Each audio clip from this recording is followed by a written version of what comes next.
Assalamualaikum warahmatullahi wabarakatuh. Apa kabar siswa-siswi SMP Islam Al-Madinah? Semoga kita semua dalam keadaan sehat walafiat. Kali ini, Mistria akan menjelaskan tentang kerajinan fungsi hias. Menurut kalian, apa sih kerajinan fungsi hias itu?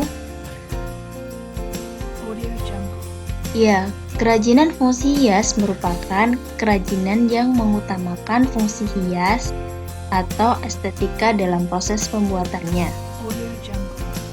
Pada prinsipnya, kerajinan fungsi hias dibagi menjadi 4. Yang pertama, ada keunikan bahan kerajinan fungsi hias.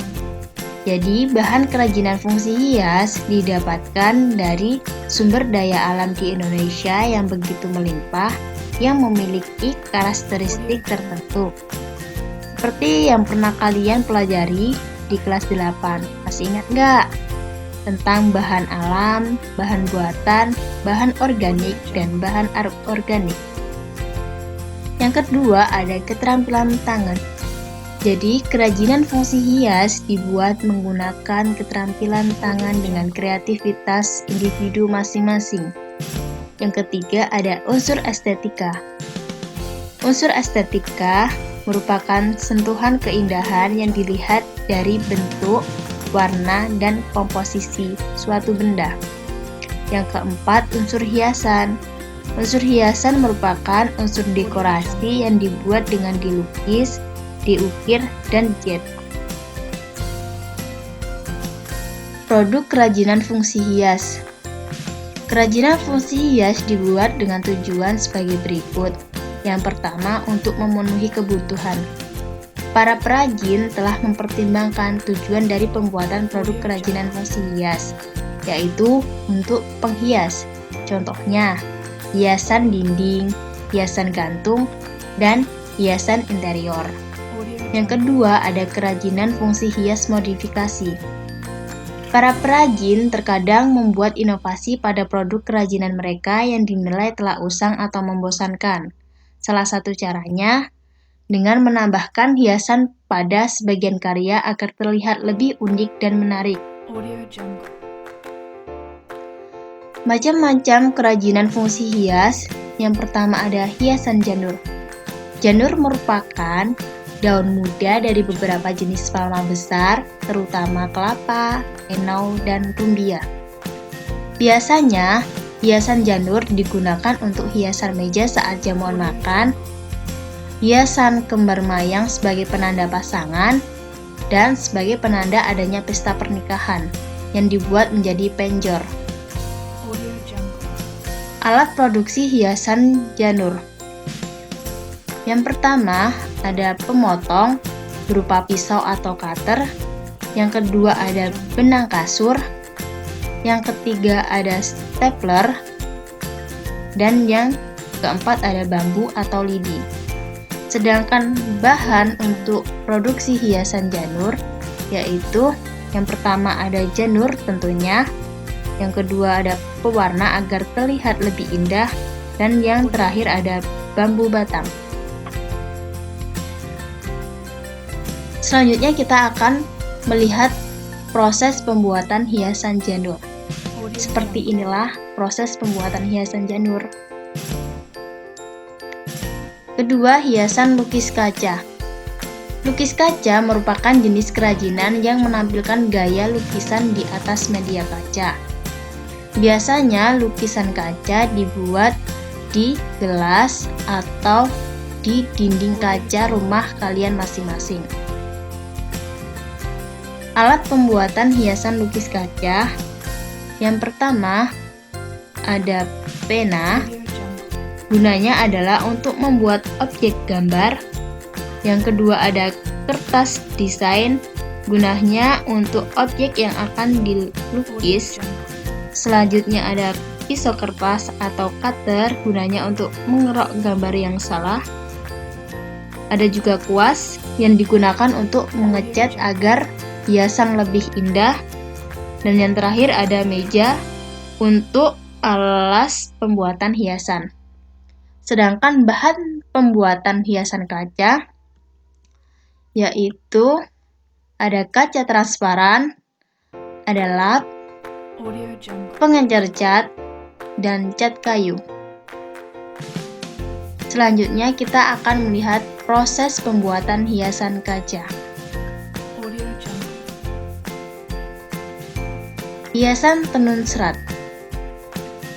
Bagi orang Indonesia, menenun merupakan suatu perwujudan upacara yang dimulai dari tahapan kerja yang jelas, tata tertib yang harus dipatuhi, dan menjelma menjadi suatu kebiasaan. Berikut produk hiasan tenun serat. Alat pembuatan hias tenun serat yang pertama ada kayu spanran, dan selanjutnya ada batang kayu. Sedangkan bahan pembuatan hiasan tenun serat ada benang tipis gunanya untuk tenun lungsin dan benang tebal gunanya untuk tenun pakan. Selanjutnya kita akan melihat proses pembuatan hiasan tenun serat.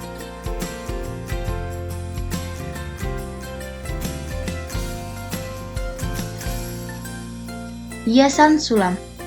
Hiasan sulam biasanya kita menyebutnya dengan bordir, merupakan hiasan yang dibuat di permukaan kain atau bahan-bahan lain dengan jarum jahit dan benang. Berikut merupakan jenis-jenis sulam. Ada tusuk jelujur, tusuk tikam jejak, tusuk silang, tusuk flanel, tusuk veston, tusuk rantai, tusuk melekat benang, dan tusuk batang. Jenis-jenis sulam. Jenis-jenis sulam dibedakan menjadi 4. Yang pertama, ada sulam kepala peniti. Merupakan sulam yang tekstur menyerupai kepala jarum pentul yang kecil-kecil. Beginilah jadinya. Yang kedua, ada sulam bayang. Sulam dengan teknik penempatan kain yang bertindih. Jadi, kain warna diletakkan pada bagian dasar, sulam di bagian kain. Seperti ini. Yang ketiga ada sulam renda bangku yang berfungsi sebagai renda baju. Yang keempat ada sulam kepala peniti, yaitu sulam yang menggunakan pita yang berbagai ukuran. Nah, inilah cantik kan?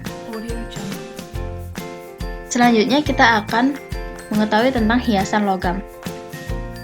Hiasan logam bertujuan untuk menghiasi suatu tempat atau memperindah suatu ruangan, bukan hanya sekadar untuk peralatan rumah tangga. Logam biasanya terbuat dari logam dengan kayu, logam dengan batu, dan logam dengan kerang. Jenis-jenis kerajinan logam. Jenis-jenis kerajinan logam berdasarkan cara pembuatannya ada logam buatan tangan, yaitu logam yang dibuat dengan tangan manusia. Yang kedua ada logam cetakan, yaitu cara pembuatannya dicetak, tapi terlebih dahulu logam dicairkan, kemudian cairan logam dituangkan ke dalam cetakan yang sesuai keinginan pencetak atau pengrajin. Yang ketiga ada logam buatan mesin, yaitu logam yang berupa logam cetakan tapi untuk kerajinan tertentu seperti membuat kalung dan membuat gelang. Alat untuk membuat hiasan logam, yang pertama ada lempeng besi, yang kedua ada gunting, yang ketiga ada patri. Sedangkan bahan untuk membuat hiasan logam ada emas, ada tembaga, dan ada perak. Inilah proses pembuatan hiasan logam. Kemasan produk kerajinan fungsi hias. Dilihat dari fungsi kemasan, kemasan memiliki 4 fungsi utama, yaitu menjual produk. Yang kedua ada melindungi produk agar produk tidak rusak. Ketiga, memudahkan penggunaan produk. Dan yang terakhir, memperindah penampilan produk agar para konsumen lebih tertarik untuk membeli produk kerajinan. Selanjutnya, memodifikasi kerajinan fungsi hias. Modifikasi merupakan merubah, menggayakan, menambah atau menyederhanakan bentuk, memadukan aneka bahan, mengatur ulang komposisi warna, motif, dan menciptakan karya baru yang sangat berbeda dari asalnya. Contohnya, hiasan kepala.